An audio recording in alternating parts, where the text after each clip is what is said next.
大家好，我是邱平。今天来看一下明长城。其实明代的长城，我们以前也看过许多。你像在河北、山西、陕西、甘肃都能看到。特别是我们以前在河北涞源看到的一些长城，它是在山顶上面保存的是非常完整，仿佛呢就像是一条巨龙盘踞在山峰上面。那长城呢，还有一些是在山谷里面、平原、戈壁滩，特别是我们进入甘肃，在河西走廊一路都能看到那些明长城。那么今天我们看的长城呢，又是另外一种形式。你像我身后就是属于长城的一部分，然后再隔20米左右的距离就是我们的母亲河。也就是说，这一块的长城呢是建在黄河边上，这是非常少见的。我也是第一次看到长城建在黄河边上啊，而且距离非常长，挺有意思的。我看了一下，这些长城保存的是非常完整。前方不远处就是长城的一个墩台，也是属于夯土结构。这一块的长城基本上都是夯土结构啊，并且呢，这个墩台非常大，感觉比我之前看到那些明长城的墩台都更大。等一下呢，我们近距离的去看一下。这边是墩台，然后过去呢，我们也能看到长城，包括往这边上去都是长城的一部分。你看，那边还有一些砖结构的长城，应该是打造开发弄的。我们可以看到这一块都是这些墩台都是规模非常大的。这边就是我们的母亲河，这样看的话，这个长城离黄河是不是非常近呢？我们说20-30米，可能还没有啊。我们来看一下旁边的黄河，两边呢都是大的峡谷。我们看这个黄河，是不是感觉和我们之前了解到或者看到的黄河有点不一样啊？因为这一块黄河水比较平缓，比较清澈。我们以前一般认为黄河的话是波涛汹涌，很浑浊。这里呢，主要有几个原因。第一啊，这里属于黄河的中上游。还有一点呢，是近些年环境保护，有很多树木，那水土流失相对来说就比较少，黄河呢就会清澈一点。还有一点呢，我刚才从下面开车上来，发现那边有一个大坝，那这样的话可能就是黄河水比较平缓的原因，没有动静。这就是长城。我们先看看这个墩台，再走上去看一下那边砖结构，那边比较完整的，看一下这个墩台大不大，宽度的话可能都有10来米了。我们在这一块看一下，然后再去旁边，从这一块一直连接到上面，然后沿着黄河边。这旁边还有人种了菜呀，完全是夯土结构的。这个墩台太大了，不知道以前里面是空的还是后面挖出来的。我感觉应该是后面挖的，这已经连接到外面去了。我就不走过去了，因为感觉有点瘆得慌。这个墩台是直接连接的长城，再过去的话，长城是越来越靠近黄河了，有些呢是紧挨着黄河，10米的距离都不到。这一块我们现在看到是有马路，那在这个中间，这些也是属于长城的。这里的长城都非常厚啊，感觉有7-8米。现在已经来到了上面，又能够近距离的看到明长城了。这一块是前方那边也有，反正这一边保存的比较完整。从这一块进去，旁边这条公路是叫做黄河1号旅游公路，非常有名啊。在山西有2条重要的旅游公路，一个是黄河旅游公路，还有一个是长城，算是把山西包围了。很多人来山西旅游或者是自驾，都会走这2条道路的。这些是经过修缮的，旁边呢就有一个原版的烽火台，我们去看一下。这就是烽火台，非常巨大呀，感觉呢就像是一座小山一样，非常壮观。那这个烽火台我看了一下，高度可能有10多米，甚至还超过，直径的话大概是15米左右，是我迄今为止见过最大的那个烽火台系列。这里有一个，刚才我们在下面那一块也看到了一个非常巨大的，这2个烽火台的距离是非常近的。这个烽火台跟我们平时看到的有点不一样，以前我们看到的烽火台很多呢是在长城的里面或者外面是独立开的，而这一块的话基本上是直接连接了长城，那么我们也可以称之为墩台。这里有，然后在远处那边也有，等于是长城这样一直到下面黄河边，刚才看到那个烽火台，然后在这里延伸过来，这样的话一直沿着黄河边到达那个老牛湾那一块，那边也是一个非常重要的地方。那整个这个黄河边上的长城差不多是100来公里，这边呢蜿蜒曲折，非常壮美啊，从而这一段的长城称之为黄河边。这一块属于明长城，那么大家最熟悉的长城是哪一些呢？可能大部分人熟知的是北京的8达里长城，还有秦始皇修建的长城，因为有一个非常有名的故事，孟姜女哭倒长城嘛。但是孟姜女实际来讲跟秦始皇没有关系，他们2个不是一个时代的人。孟姜女呢比秦始皇早了100多年。那关于这个长城的故事啊，长城可以说贯穿了中国封建社会，甚至说还不止封建社会，在奴隶制社会都有万里长城了。长城是中国古代一种军事防御工事，是一道高大坚固而且连绵不断的长垣，又称之为万里长城，是用于阻挡北方游牧民族骑兵南下行动的一道城墙，也称之为边墙。长城呢，它不仅仅是一道单纯孤立的城墙，而是以城墙为主体，配合了其他综合起来的一道防御体系。那长城呢，自然而然也就形成了一道长城的文化。刚刚我们说了，长城在中国历史上存在的时间非常长，它最早呢追溯到西周时期，那个时候还算是奴隶制社会。著名的烽火戏诸侯就来源于这个长城的故事。那在春秋战国时期，列国争霸，互相防守，长城呢修筑进入到一个高潮。在当时呢，特别赵国他要防范北边的匈奴，在北边呢也修筑了一些长城。那秦始皇统一了6国之后，他就把之前的那些长城连接起来和修缮了，这样的话万里长城的称呼就第一次出现了。那在后面历朝历代都会有修缮长城，其中呢明朝是最后一个大修长城的朝代，从而我们现在能够看到比较完整的长城遗址，大部分是明朝留下来的。不光有长城，还有一些关口，你像非常著名的嘉峪关、山海关、雁门关，基本上都是明朝时期留下来的。万里长城主要分布是在河北、北京、天津、山西、陕西、甘肃、宁夏等等地方。从秦始皇死后，凡是统治中原地区的朝代几乎都要修筑长城，就算是封建社会鼎盛时期的唐朝，它也修筑了长城，其他的朝代更是如此。明朝修建万里长城很好理解，因为朱元璋创立明朝之后，随即呢就派出徐达北伐，后面攻占了元大都，这样的话就标志着元朝灭亡。不过呢，元朝的皇帝并没有消灭，元顺帝呢率以残余势力退居大漠。那明朝呢和元朝的残余势力啊，就相当于对峙状态。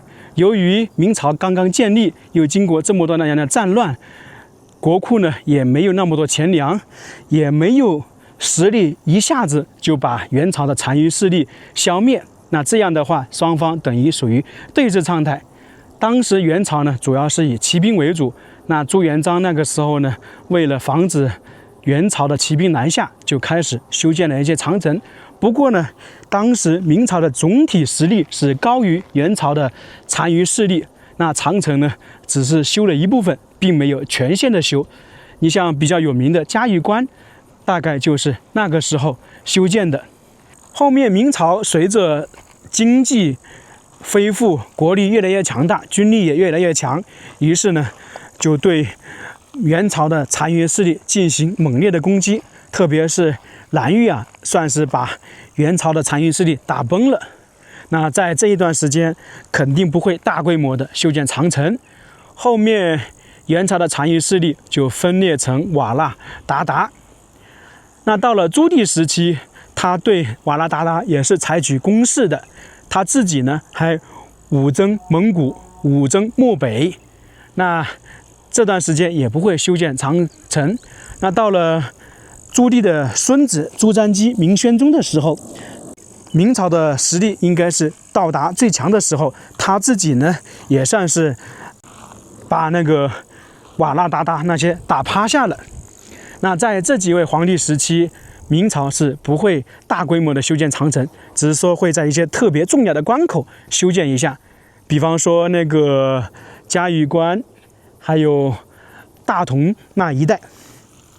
那结果变化来了，就是明英宗朱祁镇的时候发生了一个土木堡之变，这是明朝由盛转衰的标志，也是明朝和草原瓦剌、鞑靼攻守转换的时候。从这个时候开始呢，明朝就变成守方，瓦剌、鞑靼就变成攻击的一方。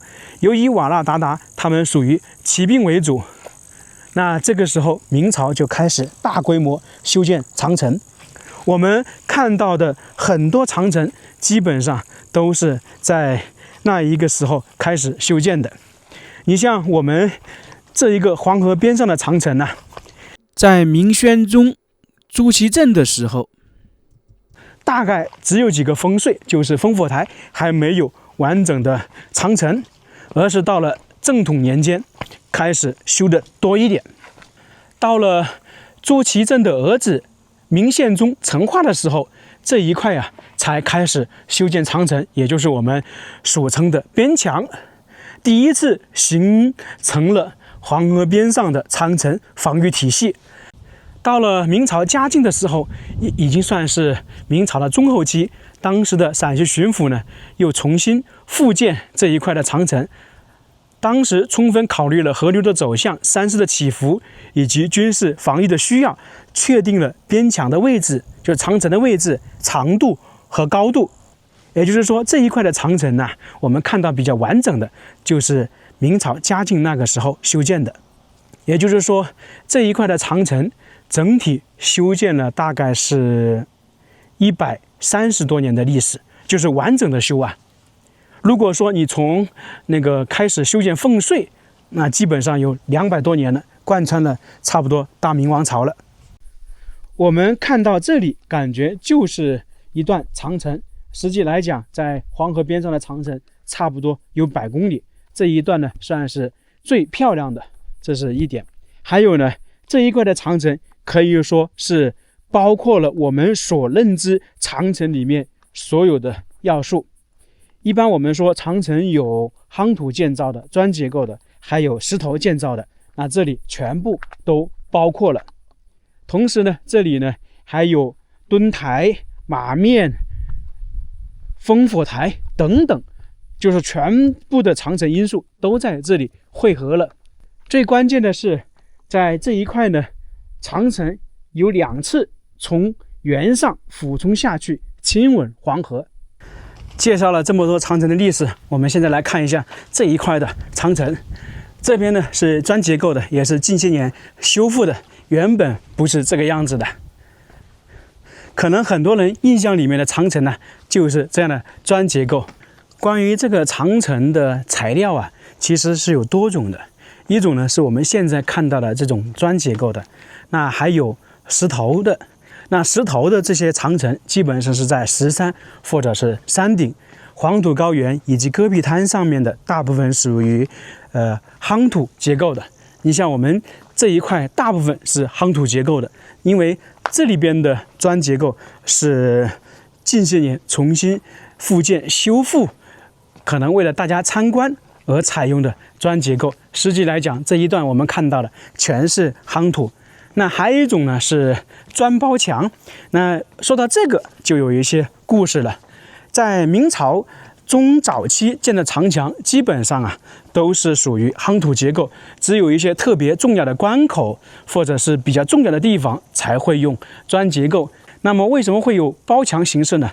主要是明朝在中后期有一个张居正改革，就是万历当皇帝的前10年，由于当居正改革国库有钱了，时候呢要把这些钱花出去，就把长城进行了包砖。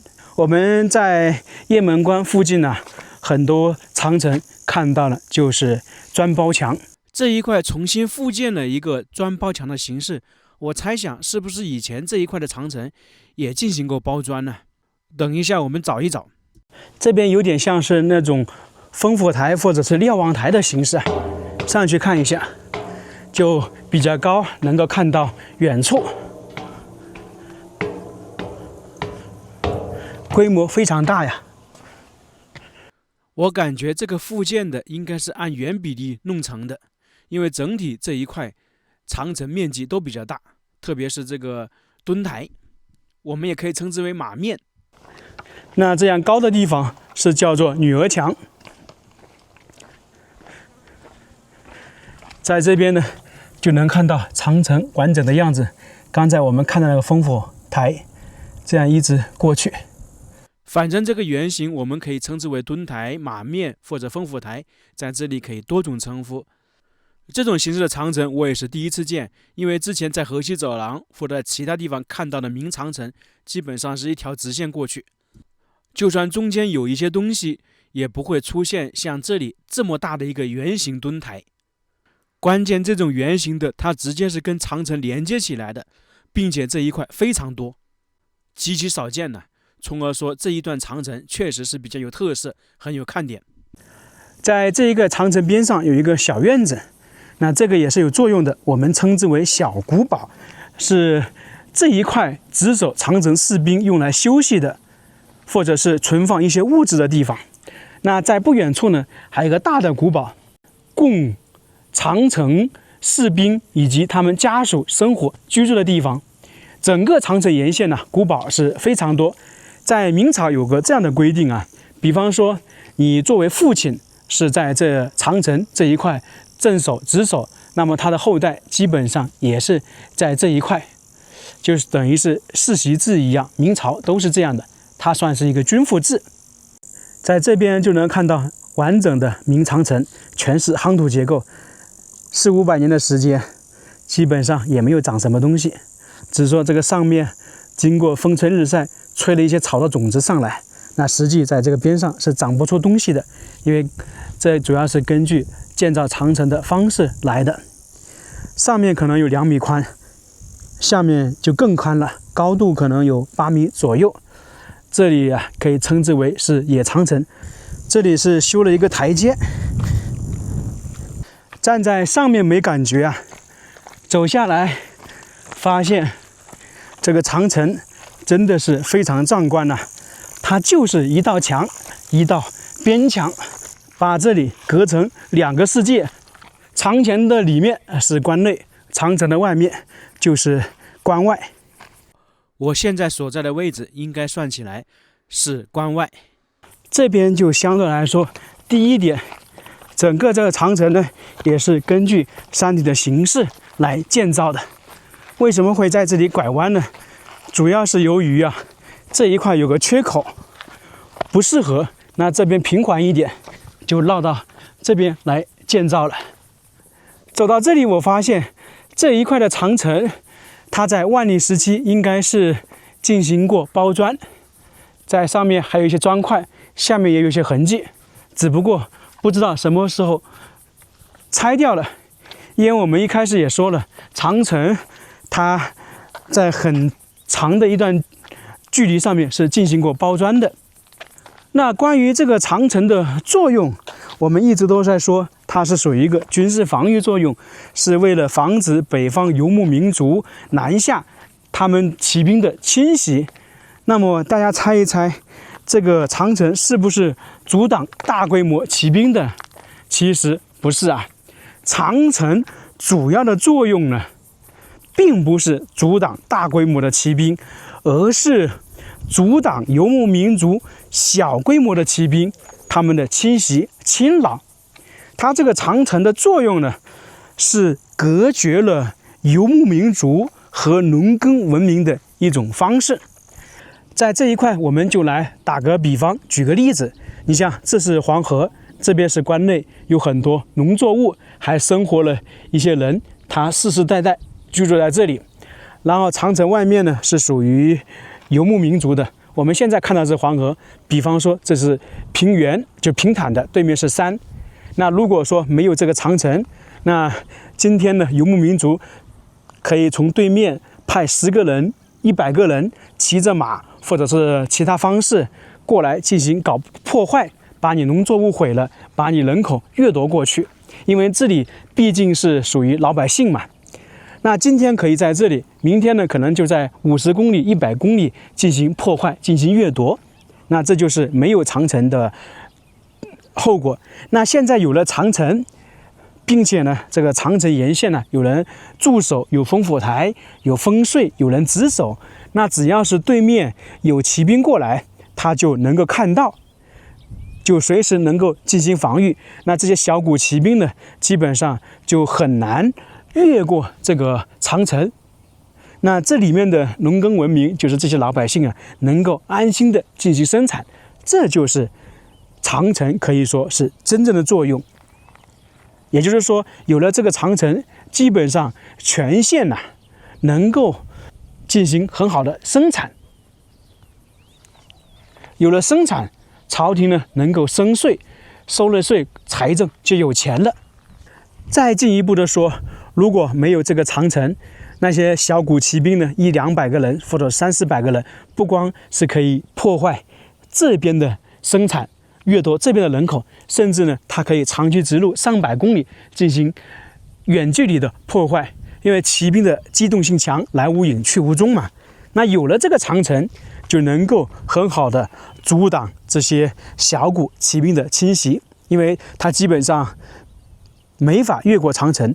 就算他想攀爬这个长城的话，有人值守，有人发出警报，就算他越过了这边矮一点的地方，那旁边的烽火台得知消息，立马会进行追击。那这样的话，就能够迫使这些小股骑兵退回到长城外。那如果是大规模骑兵，他1-2万、2-3万来这里，基本上不现实，因为崇山峻岭基本上没法过。他必须找一个平缓的地方或者一个关口进行通行。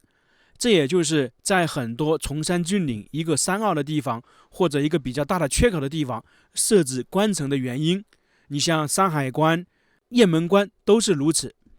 就比方说这里是一个关口，那些骑兵的话，通过这个平缓的关口进行前行。因为大规模的骑兵不光是有人，还有很多物资。你如果是崇山峻岭，物资是没法运送，那必须这些平缓的能够通行才能运送。这就是我们说的长城的作用。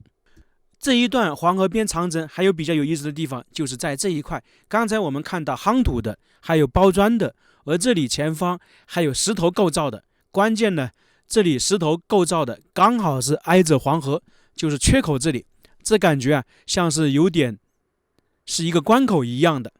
那平时下大雨的话，上面的水可能就是通过这里流入到黄河。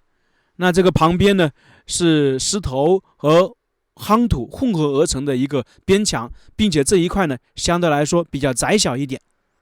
整个这一段黄河边上有2块是跟黄河交汇的，另外一段的位置在这一块和刚才看到的有点不一样，这里就变成了算是一个小峡谷一样的。在这里呢，算是黄河和长城握手了。估计很多人没见过这样的场景。真的算是让人大开眼界啊！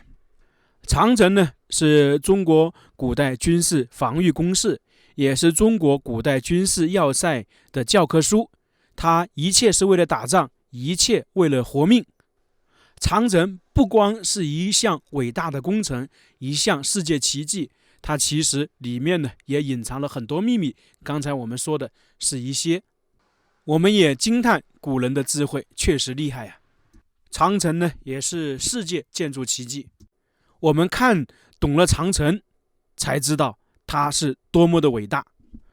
那这一段黄河边上的长城我们就看完了，确实是值得一看。